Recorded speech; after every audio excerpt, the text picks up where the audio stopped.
Обсудить планы на ближайший учебный год и задать интересующие вопросы. В зале навигаторы детства или советники директоров школ и колледжей. Должность новая, и заняли ее победители одноименного конкурса. После победителей прошли обучение, на которое отводилось 140 часов. Мазалиева Амина Вахаевна.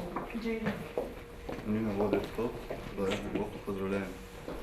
Новый вектор в системе дополнительного образования. Одна из победительниц Зульфия Куштова, учитель английского и активист. Преподаватель уже решила для себя, на что она будет делать упор в дальнейшей работе с подрастающим поколением. Наша молодежь, мы многие забываем, свои традиции забываем, обычаи забываем. Потому что дети растут на телефонах и читают мало.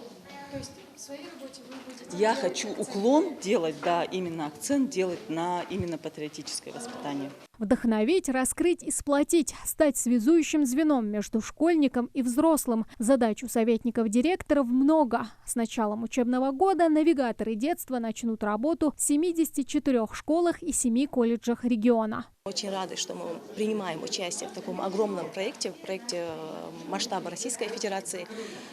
И, конечно, в планах очень много всего. Мы должны участвовать во всех общественных конкурсах, мероприятиях. Дети очень активно принимают участие в этих конкурсах, детям интересно. И мы, как навигаторы, мы помогаем детям найти какой-то путь, найти какую-то дорогу. Создать резерв специалистов, отвечающих за воспитательную работу в школах и СУЗах. Всероссийский проект реализуется Минпросвещения России в рамках федерального проекта «Патриотическое воспитание граждан России» нацпроекта образования, инициированного Владимиром Путиным. Этот человек будет работать, и его финансирование будет производиться из федеральных средств. Весной этого года мы провели всероссийский конкурс под названием «Навигаторы детства 3.0», в рамках которого у нас определились 74 победителя в школах и 7 победителей советников в СПО.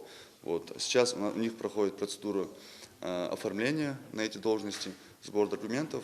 Задачи поставлены. Теперь остается только настроиться на работу и уже с 1 сентября начать вдохновлять, раскрывать и сплачивать школьников и студентов во всех уголках Ингушетии.